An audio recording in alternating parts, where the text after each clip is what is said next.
Oke, baik. Nah, ini menjadi permasalahan sekarang adalah pada saat tarif baru dinaikkan, menjadi gapnya semakin kecil, diharapkan keselamatan juga semakin terjamin. Kalau Pak Tulus melihatnya, apakah mungkin jika tarif dinaikkan, lalu uang yang didapat dari kelebihan tarif kemudian dialihkan kepada fungsi keselamatan? Ya, apa garansinya?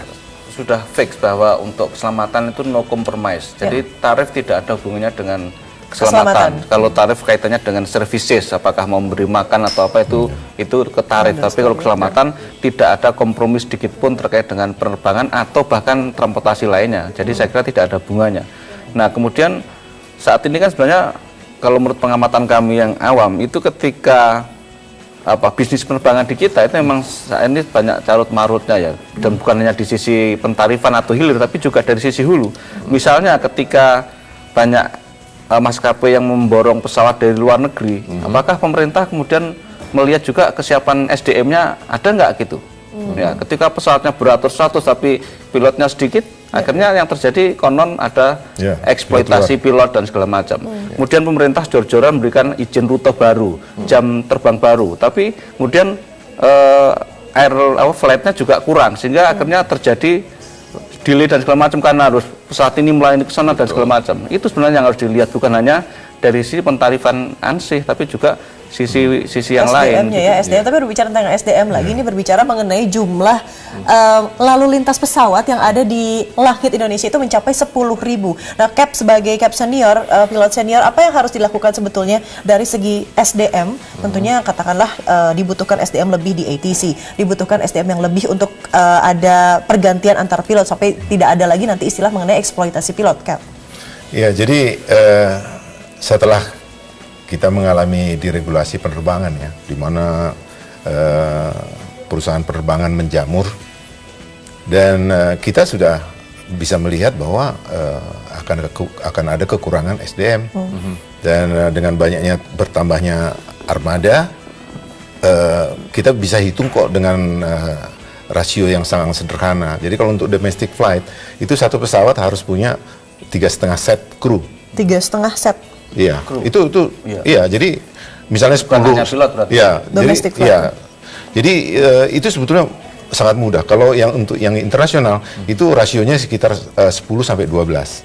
Tergantung route structure-nya. Jadi sebetulnya yang paling penting itu adalah di dalam perencanaan.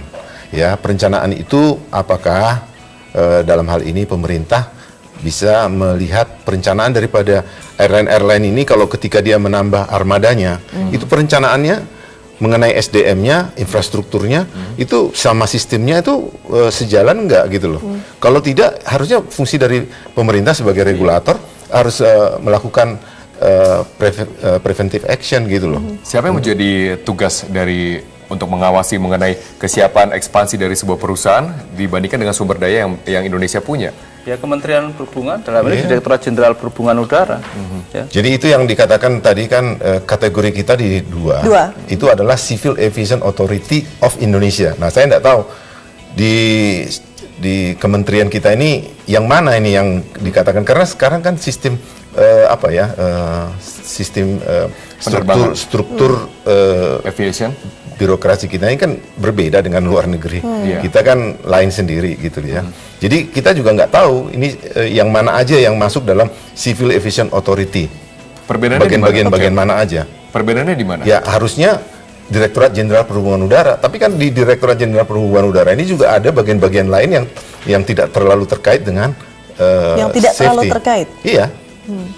Iya, jadi kan kalau kita lihat strukturnya gitu ya, itu banyak. Nah, kita berharap ya sebenarnya masalah-masalah ini sudah diberi jalan keluar di Undang-Undang Nomor 1 Tahun 2009. Betul, tentang penerbangan. Dan itu saja dilaksanakan sebetulnya. Nah, ini saya juga bingung kenapa kok dari tahun 2009 sampai sekarang pemerintah tidak mau menjalankan itu. Baru satu yang diamanatkan di situ yang sudah dibentuk, yaitu menyatukan semua air traffic services yang tadinya ada 5 provider menjadi single provider. Baru hanya itu yang dikerjakan. Dan itu pun tadinya di undang-undang itu dikatakan lembaga pelayanan umum. Entah kenapa pemerintah akhirnya sampai kepada kesimpulan membentuk perum. Ya. Padahal undang-undangnya mengatakan bukan itu bentuknya. Tapi, nah inilah saya nggak mengerti, terus terang aja. Karena ketika kita berdiskusi mengenai pembentukan itu, kita berpikir bahwa karena ini kepentingan nasional ada di sana, jangan sampai kalau dia jadi BUMN, betul, itu nanti suatu saat bisa dijual seperti kasus Indosat. Profit oriented. Sehingga nanti Singapura yang menguasai itu melalui investasi. Ini sebetulnya sudah dipikirkan sampai ke sana. Tapi lagi-lagi dikatakan bahwa itu sudah dijamin tidak mungkin terjadi, iya kan? Tapi kan pemerintah kita terus berganti, iya kan? Siapa tahu nanti suatu saat bisa terjadi juga. Betul. Nah kita nanti jadi quote unquote menjadi kecolongan lagi kan? Nah yang nomor 2 yang diinginkan di situ adalah pembentukan Civil Aviation Authority kita harus dalam bentuk lembaga pelayanan umum yang keluar dari departemen, dia independent body sehingga dia bisa self sustain, baik keuangan maupun SDM. Jadi dia bisa merekrut SDM, memberikan remunerasi yang sesuai dengan keahliannya, yang tidak terkait lagi dengan PNS. Kalau ke PNS kan ada banyak aturannya. Betul. Berarti sekarang dengan Perum berarti ada di bawah Kementerian BUMN seperti itu. Iya. Ya, oke. Berarti menjadi sebuah badan yang terlepas dari otoritas-otoritas pemerintah. Ya, harusnya yang diharapkan misalnya nanti Civil Aviation Authority kita ini bisa seperti FAA, bisa seperti CASA di Australia, di mana dia betul-betul independen dan tidak masuk dalam birokrasi kementerian. Pemerintahan ya, dan semoga saja tentunya Indonesia akan menjadi lagi di kategori 1, tidak lagi degradasi di kategori 2. Ya, harapan kita corrective action plan itu segera dibuat dan kemudian konsisten dilaksanakan.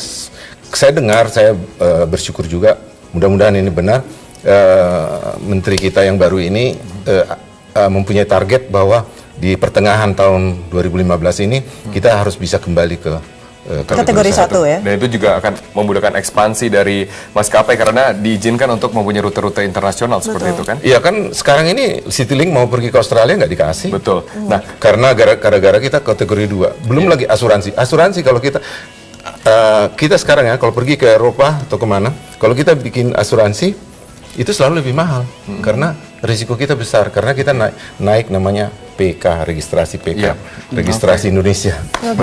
Terima kasih, Cap. Sayang sekali waktunya terbatas. Terima kasih Pak Tulus Abadi. Terima kasih Pak Tulus. Nanti semoga dapat ditindaklanjuti mengenai kompensasi. Seharusnya besarannya adalah dari Kementerian Perhubungan dan juga dari Konvensi Montreal. Jangan dengan harga yang sekarang, mesti seperti itu. Betul, dan juga active correction plan-nya akan segera dilaksanakan.